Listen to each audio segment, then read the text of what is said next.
बड़ी है जिनसे आज तक कोई भी पर्दा नहीं उठा पाया। आज की इस वीडियो में मैं आपको दुनिया में दरियाफ्त होने वाली ऐसी मिस्टीरियस हिस्टोरिकल चीजों के बारे में बताने जा रहा हूं जिनको देखकर आप सब हैरान हो जाएंगे। तो शुरू करते हैं अपना काउंटडाउन।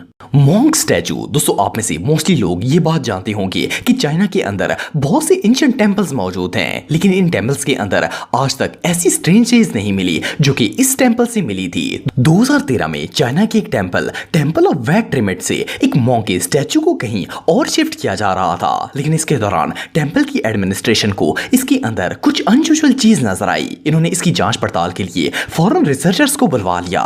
जब रिसर्चर्स ने इस स्टैचू को स्कैन करने के लिए स्कैनर के अंदर डाला तो इसके अंदर मौजूद चीज को देखकर वो सब लोग शॉक हो गए। इसके अंदर एक ममीफाइड मोंक मौजूद था जो कि बिल्कुल स्टैचू की पोजीशन में बैठा हुआ था। इस तरह स्टैचू में लेटा हुआ मोंक आज से पहले दुनिया में कहीं नहीं देखा गया था। इसकी मम्मी आज से 1000 साल पुरानी थी। वेल ये मोंक कौन था और इसके साथ आखिर ऐसा क्यों किया गया था, ये बात कोई नहीं जानता। सोचने की बात यह है कि कोई भला किसी भी मम्मी को स्टैचू के अंदर कैसे बुन सकता है। एनवे जो भी हो, ये एक ऐसी मिस्ट्री है जिसे आज तक कोई भी सॉल्व नहीं कर पाया।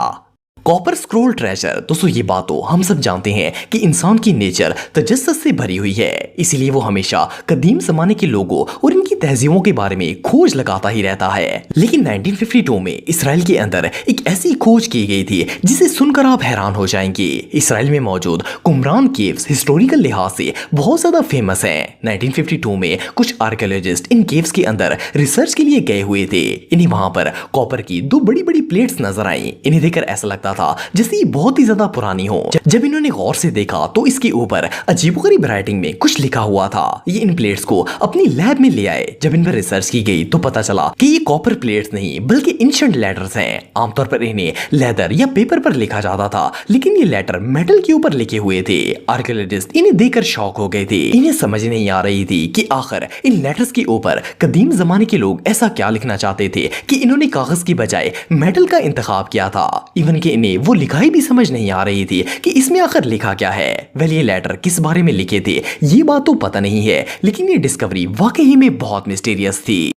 Ancient clock. दोस्तों जो लोग हिस्ट्री में दिलचस्पी रखते हैं वो ये बात अच्छी तरह जानते होंगे कि एंशिएंट रोमन्स साइंस और टेक्नोलॉजी में हम सबसे भी आगे थे। सन 1760 में कुछ आर्कियोलॉजिस्ट एक रोमन टाउन पर रिसर्च कर रहे थे कि इन्हें वहां एक घर में एक अजीबोगरीब चीज नजर आई। पहले तो उन्हें समझ नहीं आया कि ये चीज आखिर है क्या। फिर जब इस पर तहकीक की गई तो पता चला कि ये असल में एक एंशिएंट क्लॉक है जिसे पुराने वक्तों में टाइम देखने के लिए यूज किया जाता था। आप बिलीव नहीं करेंगे कि इसे पिग की दुम से बनाया गया था और इस पर मुख्तलिफ निशानात भी लगाए गए थे।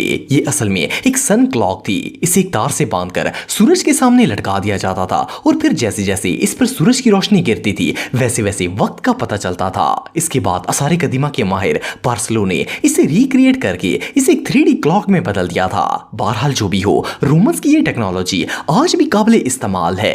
12th century temple. दोस्तों पूरी दुनिया में आसारी कदीमा के माहिर हमेशा हिस्ट्री से जुड़ी किसी न किसी चीज को खोजते रहते हैं। कभी कभार ये इतनी बड़ी डिस्कवरी करते हैं कि वो पूरी दुनिया को शॉक कर देती है। 1978 में मेक्सिको की आर्कियोलॉजिस्ट ने भी ऐसी ही एक डिस्कवरी की थी। जुलाई 1978 में मेक्सिको के अंदर बहुत बड़ा जलजला आया था जिसने पूरे शहर को बुरी तरह हिला कर रख दिया था। नॉर्मली जब जलजला आता है तो बिल्डिंग्स वगैरह टूट कर गिर जाती हैं, लेकिन इस जलजले ने जमीन के अंदर से एक पूरी बिल्डिंग सामने लाकर रख दी थी। आप बिलीव नहीं करेंगे कि जब मेक्सिको में ये जलजला आया था तो जमीन ने अपने अंदर से एक मंदिर को बाहर निकाल दिया था। मेक्सिको के आर्कियोलॉजिस्ट इस टेंपल को देखकर शॉक हो गए थे। कहा जाता है कि ये टेंपल तकरीबन 1150 साल पुराना है और इसका ताल्लुक एग्जैक्ट सकाफत से था। आर्कियोलॉजिस्ट को इस टेंपल के अंदर इंसानी हड्डियां भी मिली थी। इनका कहना था कि इस मंदिर में लोगों को कुर्बान किया जाता था। शायद उस दौर के लोग अपने देवताओं को खुश करने के लिए इंसानों की बलि चढ़ाते थे। सिर्फ इतना ही नहीं बल्कि इन्हें इस टेंपल के अंदर से सोने के भरे हुए 4 संदूक भी मिले थे। इनमें सोने और हीरो से जुड़े हुए जेवरात मौजूद थे। वेल इस कौम के साथ क्या हादसा पेश आया था इस बात का तो पता नहीं है, लेकिन ये डिस्कवरी वाकई में बहुत अनयूजुअल थी। और सीधा आइसमैन। दोस्तों दुनिया में आज तक जितनी भी मम्मीज डिस्कवर हुई हैं वो सब आर्कियोलॉजिस्ट ने दरियाफ्त की हैं। लेकिन आपको जानकर हैरानगी होगी कि इस मम्मी को दो ऐसे लोगों ने दरियाफ्त किया था जिन्हें हिस्ट्री की ABC भी नहीं आती थी। ये दोनों हिल क्लाइंबर्स थे और इनका ताल्लुक जर्मनी से था। 1991 में ये दोनों हिल पर क्लाइंबिंग करने के लिए गए हुए थे। इन्हें एक पहाड़ पर चढ़ते वक्त ये अजीबोगरीब इंसान नजर आया था। ये सिर्फ हड्डियों का ढांचा था और पहाड़ के साथ लटका हुआ था। इस शख्स के पास बहुत से टूल्स भी मौजूद थे जैसे कि कुल्हाड़ा, हथौड़ा, डंडे और तीर कमान वगैरह। ये उसे नीचे उतार कर ले आए और एक रिसर्च कॉलेज की एडमिनिस्ट्रेशन के हवाले कर दिया। जब इस पर रिसर्च की गई तो पता चला कि ये मम्मी आज से तकरीबन 33,000 साल पुरानी है और इस शख्स की मौत सर्दी में जमने की वजह से हुई थी। फाइट भी नहीं किया गया था बल्कि ये शदीद सर्दी की वजह से खुद बहुत जमकर मम्मी बन गया था। ये शख्स कौन था और इतने टूल्स लेकर पहाड़ पर क्यों चढ़ रहा था ये बात कोई नहीं जानता। ये रियली अनबिलीवेबल है। Mysterious temple. दोस्तों आप में से जो लोग इंडिया में रहते हैं वो पैदनामा बसवामी टेंपल के बारे में जरूर जानते होंगे। इसे 6th सेंचुरी में तामीर किया गया था और तब से इसे वक्फे वक्फे से मॉडिफाई किया जाता है। बहुत से लोगों का मानना है कि इस टेंपल के अंदर अक्सर पैरानॉर्मल एक्टिविटीज होती रहती हैं। सिर्फ इतना ही नहीं बल्कि कई लोगों का ये भी कहना है कि इस मंदिर में बहुत सा खजाना भी छुपा हुआ है। 2011 में 7 दोस्तों ने मिलकर इस मंदिर में छुपे हुए खजाने को खोजने का फैसला किया। ये लोग चोरी टेंपल के अंदर दाखिल हो गए और इन्हें सामने 6 कमरे नजर आए जिनके बाहर लोहे के मजबूत दरवाजे लगे हुए थे। जब इन्होंने पहला दरवाजा खोला तो वो आसानी से खुल गया, लेकिन इसके अंदर मौजूद चीजों को देखकर वो सब लोग शॉक हो गए। इसमें हजारों की तादाद में बड़े बड़े बैग्स पड़े हुए थे जिनमें एंशिएंट गोल्ड भरा हुआ था। इवन कि इसमें गोल्ड के अलावा डायमंड्स, कॉइंस और इवन जेम स्टोन्स भी मौजूद थे। ये लोग एक के बाद एक दरवाजा खोलते गए और खजाना मिलता गया, लेकिन जब वो लोग छठे दरवाजे पर पहुंचे तो वो नहीं खुला। बहुत कोशिश के बावजूद भी ये दरवाजे को नहीं खोल पाए। जब वो वहां से वापस आए तो कुछ दिनों बाद इनमें से एक शख्स की अचानक से मौत वाकया हो गई और इनमें से एक ने अपनी पूरी फैमिली को एक्सीडेंट में खो दिया। लोगों का कहना है कि इन लोगों के साथ ऐसा इसलिए हुआ है क्योंकि इन्होंने मंदिर से छेड़छाड़ करने की कोशिश की थी। एनीवे जो भी हो वो छठा दरवाजा आज तक किसी ने नहीं खोला और उसके अंदर क्या है ये बात कोई नहीं जानता।